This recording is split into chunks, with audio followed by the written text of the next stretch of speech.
Everyone, कैसे हैं आप लोग। उम्मीद करते हैं कि अच्छे होंगे और स्वस्थ होंगे। आज हम नेक्स्ट टॉपिक पर बात करेंगे। नेक्स्ट टॉपिक हमारा वही है, ठीक है। जैसे कि टॉपिक नंबर 2 ही है।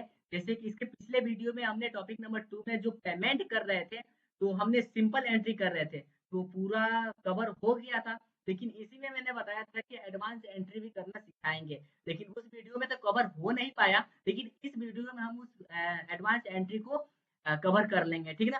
सेम वही रहेगा और इसके पिछले वीडियो में ये सारा मैंने बता दिया हूँ इसके बारे में और पेमेंट के बारे में। आई होप कि उस वीडियो को आप देख लीजिएगा, ठीक ना। बहुत ही इजी है। और अब हम चलते हैं, क्या है, उसको स्टार्ट करते हैं टैली। एक मिनट।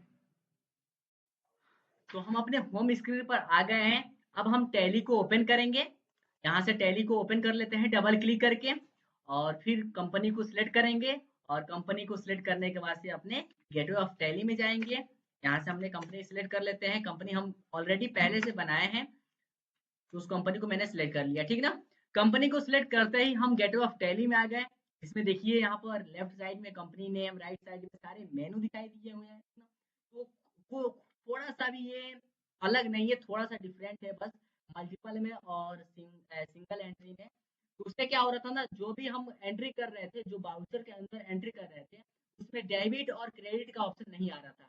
लेकिन इसमें क्या आएगा, डेबिट और क्रेडिट दोनों का ऑप्शन आएगा, ठीक ना। तो सबसे जो प्रोसेस था लेजर बनाने का या कंपनी क्रिएट करने का, सारा प्रोसेस सेम ही रहेगा। बस हम बाउचर में एंट्री क्या करेंगे, थोड़ा सा चेंजिंग करेंगे और उसमें थोड़ा सा सेटिंग अलग करेंगे। सबसे पहले हम अपना लेजर क्रिएट कर लेते हैं। तो लेजर यहाँ से अकाउंट इन्फो में क्लिक करके यहाँ से लेजर को क्रिएट कर लेते हैं, ठीक ना। लेजर हमारा वही तीनों बनेगा, पेमेंट या कंप्यूटर सिस्टम या रेंट या सैलरी, ठीक ना। तो सबसे पहले हम यहाँ पे एक लेजर क्रिएट करते हैं, किस नाम से, जैसे कि हम कोई कंप्यूटर सिस्टम खरीद रहे हैं, या आप जो भी सिस्टम खरीद रहे हैं या कुछ भी खरीद रहे हैं, उसका नाम लिख लीजिएगा। तभी तो हम पेमेंट करेंगे ना। अगर कोई सिस्टम खरीद रहे हैं या कोई भी सामान खरीद रहे हैं, तो उसका नाम लिखेंगे, तभी उसके हिसाब से आप पेमेंट करेंगे। यहाँ पे मैंने कंप्यूटर सिस्टम खरीदते हैं, कंप्यूटर यहाँ पर सिस्टम, ठीक ना, सिस्टम। और इसको हम क्या कर लेंगे, इंटर करेंगे। और इंटर करने के बाद से अंडर में मैंने बताया था कि कोई भी सामान अगर हम सामने से खरीदते हैं, उसे पेमेंट डायरेक्ट देते हैं, ठीक है? यानी पेमेंट क्या करते हैं, डायरेक्ट करते हैं। तो यहाँ पर हम लिख देंगे डायरेक्ट एक्सपेंसेस में, इसको क्या करेंगे, रिकॉर्ड करेंगे। यहाँ पे देखिए मेनू में दिखाई दे रहा होगा डायरेक्ट एक्सपेंसेस। इसको हमको क्या करना है, इंटर करना है। और इंटर करके इसको एक्सेप्ट कर लेना है। एक लेजर बनकर हमारा क्या हुआ, तैयार हो गया। दूसरा लेजर बनाएंगे हम किस नाम से, रेंट के नाम से, ठीक ना। रेंट पैड के नाम से बनाएंगे। ये जो लेजर बना रहा हूँ ना, यही लेजर मैंने पिछले वीडियो में भी बनाया था, जिसके हमने सिंपल किए थे, जो सिंपल एंट्री किए थे ना, सेम वही है। तो हम इसको क्या कर लेंगे, इसको इंटर करेंगे। और इंटर करने के बाद रेंट भी हमारा डायरेक्ट और इनडायरेक्ट दोनों में आता है, ठीक है। तो हम जो मन करे वो इसको चूज कर सकते हैं। तो हमने अभी डायरेक्ट ही इसको चूज किया है, ठीक है। अब इसको हम इंटर करके इसको क्या कर लेंगे, एक्सेप्ट कर लेंगे। तीसरा लेजर बनाएंगे किस नाम से, सैलरी के नाम से, ठीक है। सैलरी हमने कर लिया, सैलरी पैड के नाम से कर लेते हैं। अब इसको हम क्या करेंगे, अंडर में डायरेक्ट नहीं रहेगा बल्कि इनडायरेक्ट रहेगा। सैलरी हमारा इनडायरेक्ट मिलता है, तो इसमें हम क्या कर लेंगे, इनडायरेक्ट कर लेंगे। यहाँ पे देखिए इनडायरेक्ट एक्सपेंसेस का ऑप्शन आता है, इसको हम चूज कर लेंगे या सिलेक्ट कर लेंगे। सिलेक्ट करने के बाद से इंटर करेंगे और इसको क्या कर लेंगे, इंटर करके एक्सेप्ट कर लेंगे। हमारा तीनों लेजर बनकर क्या हुआ, रेडी हो गया। अब हम स्किप जाएंगे, और स्किप कहाँ जाएंगे, गेटवे ऑफ टैली में जाएंगे। जैसे ही गेटवे ऑफ टैली में यहाँ पे स्किप करके गेटवे ऑफ टैली में हम लोग आ गए। अब हमारा काम क्या है, तो वाउचर में जाना है और एंट्री करना स्टार्ट कर देना है, ठीक है ना। यहाँ पर हम ट्रांजेक्शन मेनू में जाएंगे। हमारा क्या होता है, कोई भी एंट्री करते हैं तो हम वाउचर में ही जाते हैं, अकाउंटिंग वाउचर में जाते हैं। और उसको हम क्या करते हैं, इंटर करेंगे। और इंटर करने के बाद से पेमेंट, देखिए पेमेंट ऑलरेडी हमारा खुला हुआ है। जैसे कभी भी हम वाउचर को ओपन करते हैं ना, अकाउंटिंग वाउचर को, तो अधिकतम यानी 100% में 90% हमारा पेमेंट वाउचर ही ओपन होता है। नहीं तो 1% कोई दूसरा वाउचर ओपन हो जाएगा, या कोई दूसरा वाउचर ओपन हो जाएगा। लेकिन अगर 1% में अगर कोई दूसरा वाउचर ओपन होता है, इसका शॉर्ट की होता है क्या, पेमेंट वाउचर को लाने के लिए F5। F5 प्रेस करेंगे, ऑटोमेटिक हमारा पेमेंट वाउचर क्या हो जाएगा, आ जाएगा। अब हमारा पेमेंट वाउचर आ चुका है। लेकिन इस पे क्या है, सिंपल वाला एंट्री का ऑप्शन दिखाई दे रहा है। हमें तो डेबिट और क्रेडिट का ऑप्शन तो आ ही नहीं रहा है। तो उसके लिए हम कुछ सेटिंग करते हैं। तो सेटिंग क्या करना है, हमें वाउचर में आने के बाद से हमें कुछ पेमेंट कॉन्फ़िगरेशन का ऑप्शन लाना है, तो उसको लाने के लिए हमें क्या करना है, की से यानी जो कीबोर्ड का जो ऊपर का की है ना फंक्शन की, उसमें से हमें F12 को प्रेस करना है। यहाँ से हमने F12 प्रेस किया तो पेमेंट कॉन्फ़िगरेशन का ऑप्शन आ रहा है। इसमें हमें करना क्या है, ये जो सिंगल एंट्री मोड वाला ऑप्शन दिखाई दे रहा है ना, इसी को हमें नो कर लेना है। इसको नो करके और एक्सेप्ट करके इंटर करके एक्सेप्ट कर लेना है। जैसे इंटर करके एक्सेप्ट करेंगे ना, तो देखिए यहाँ पर हमारे पास मल्टीपल वाला एंट्री का ऑप्शन दिखाई दे रहा है, ठीक ना। अब इसमें हम अपना एंट्री करना स्टार्ट कर देंगे। यहाँ इसमें हम क्या करेंगे, एंट्री बहुत ही इजी तरीके से अपना एंट्री करना स्टार्ट कर देंगे। तो एंट्री क्या करेंगे, सबसे पहले यहाँ पर डेबिट आ रहा है ना, तो हमें सबसे पहले क्या करना है, खरीदना है, सॉरी पेमेंट करना है। हमें पेमेंट कैसे करते हैं, चलिए सबसे पहले कंप्यूटर सिस्टम को क्या करेंगे, पेमेंट करेंगे। यहाँ से हमने सबसे पहले कंप्यूटर सिस्टम को सिलेक्ट कर लेंगे। यहाँ से है हमारा कंप्यूटर सिस्टम, इसको कंप्यूटर सिस्टम को क्या करेंगे, सिलेक्ट कर लेंगे।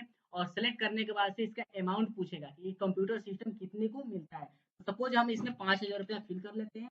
और फिल करने के बाद से यहाँ पर ये दो डी आर आ रहा है, तो जो डी आर आ रहा है इससे घबराने की कोई बात नहीं है। यहाँ पर हम क्या कर लेंगे, कीबोर्ड से सेट कर लेंगे, सीआर के नाम से कर लेंगे। एक मिनट, इसको हम सीआर के नाम से कर लेते हैं, ठीक ना, यानी क्रेडिट के नाम से कर लेते हैं। क्रेडिट हो गया। अब हम इस कंप्यूटर सिस्टम को खरीद रहे हैं, तो इसको पेमेंट करना है। हम यहाँ से कैश को सिलेक्ट करेंगे। जैसे ही कैश को सिलेक्ट करेंगे, तो ये हमारा पैसा कैश से कट कर जहाँ से ये कंप्यूटर सिस्टम खरीद रहे हैं उसके पास ये क्या होगा, चला जाएगा। देखिए यहाँ पर माइनस दिखा रहा है कैश में 5,000, और यहाँ पर जो कंप्यूटर सिस्टम है उसमें डीआर दिखाई दे रहा है, यानी पॉजिटिव में दिखाई दे रहा है। तो 5,000 यानी उसके पास 5,000 रुपये वो पेमेंट हो चुका है। इस तरीके से हम कंप्यूटर सिस्टम को कभी भी खरीदते हैं, इस तरीके से हम पेमेंट कर सकते हैं। अब इसको हमको करना क्या है, इंटर करेंगे और इंटर करने के बाद से इसको एक्सेप्ट कर लेंगे। एक्सेप्ट हो गया। अब दूसरा हमको पेमेंट क्या करना है, जैसे कि हमने कंप्यूटर सिस्टम को भी पेमेंट कर लिया, अब हमें रेंट पे करना है। रेंट पे कैसे करते हैं, यहाँ पर हम इसको रेंट को सिलेक्ट कर लेंगे। और सिलेक्ट करने के बाद इसका अमाउंट पूछ रहा है कि हमको कितना रेंट पे करना है। तो सपोज हमें 2,000 पे करना है रेंट, और यहाँ से हम इसको इंटर करेंगे। फिर यहाँ पर क्रेडिट का ऑप्शन आ रहा है, क्रेडिट को सिलेक्ट है उसको रहने देंगे, फिर इंटर करेंगे और पूछेंगे हमें किस तरीके से पेमेंट करना है, या कैश पेमेंट करना है या बैंक के थ्रू पेमेंट करना है। अगर कैश पेमेंट करना चाहते हैं, कैश के यहाँ पर फिल कर लेंगे, और बैंक के थ्रू पेमेंट करना चाहते हैं, बैंक का कोई नाम बना लेंगे और उसमें पैसे को ऐड कर लेंगे। और ऐड करने के बाद यहाँ से क्या कर लेंगे, बैंक के थ्रू पेमेंट कर सकते हैं। यहाँ पर हम अभी कैश क्या कर रहे हैं, सेलेक्ट कर रहे हैं, और इसके थ्रू हम क्या कर रहे हैं, अपने रेंट को पे कर रहे हैं। अब इसको भी हम क्या कर लेंगे, इंटर करके एक्सेप्ट कर लेंगे। यहाँ पर दिखाई दे रहा होगा, यहाँ पर ये माइनस में आ रहा है, यानी हमारे कैश का भी एक भी रुपया नहीं है, इसलिए वो नेगेटिव में जा रहा है। इससे कोई घबराने की कोई बात नहीं है, क्योंकि हम लोग एजुकेशनल के मूड में अपना एंट्री कर रहे हैं। अब इसको हम इंटर करेंगे और इंटर करके एक्सेप्ट कर लेंगे। हमारा लास्ट बचा हुआ है क्या, सैलरी पे करना। तो सैलरी हम कैसे पेड करते हैं, यहाँ पर सबसे पहले हम इसको सैलरी को सिलेक्ट कर लेंगे। और सैलरी को सिलेक्ट करने के बाद से सैलरी पूछ रहा है कि कितना सैलरी हमें पेड करना है। तो सपोज हमें 15,000 या 20,000 जितना चाहे उतना हम सिलेक्ट कर लेंगे, उसका अमाउंट फिल कर लेंगे, फिर इंटर करेंगे। फिर क्रेडिट पूछ रहा है, तो क्रेडिट हमें हमें जैसे किसके थ्रू हमें पेमेंट करना है सैलरी, तो क्रेडिट में क्या कर लेंगे, इंटर करेंगे और यहाँ पर कैश को सिलेक्ट कर लेंगे, ठीक है। कैश को सिलेक्ट करते ही हमारा जो 15,000 जो हमने उसमें सिलेक्ट किया है, ऑटोमेटिक उसमें क्या हो जाएगा, फिल हो जाएगा। और फिल होने के बाद से हमारे खाते से या हमारे पास से 15,000 वो कट जाएगा, ठीक है। तो इस तरीके से हम सैलरी भी पे कर सकते हैं। अब इसको हम क्या करेंगे, इंटर करेंगे और इंटर करके एक्सेप्ट कर लेंगे, ठीक ना। ये हमारा तीनों एंट्री एक्सेप्ट हो गया। अब इसको चेक कैसे करेंगे, तो स्किप जाएंगे, कीबोर्ड से हम स्किप वाले बटन को क्लिक करेंगे और यहाँ से स्किप जाएंगे, स्किप करके गेटवे ऑफ टैली में जाएंगे। गेटवे ऑफ टैली में जाने के बाद डिस्प्ले दिखाई दे रहा है मेनू में, जिसको हमें क्लिक करना है। और क्लिक करने के बाद से हम चेक करेंगे कि आज के डे में हमने कौन कौन सी कार्य किया है। यहाँ पर डे बुक को क्लिक करेंगे, यहाँ पर देखिए सारा ऑप्शन दिखाई दे रहा है, सारा हिस्ट्री दिखाई दे रहा है, तो हमने कैसे कैसे पेमेंट किया है। और यहाँ से हम डिटेल भी चेक कर सकते हैं, यहाँ पर डबल क्लिक करके डिटेल को भी चेक कर सकते हैं। आई होप ये वीडियो बहुत ही यूजफुल रहा होगा, और अच्छा लगा होगा तो सब्सक्राइब या लाइक जरूर कीजिएगा। तो मिलते हैं फिर नेक्स्ट वीडियो में।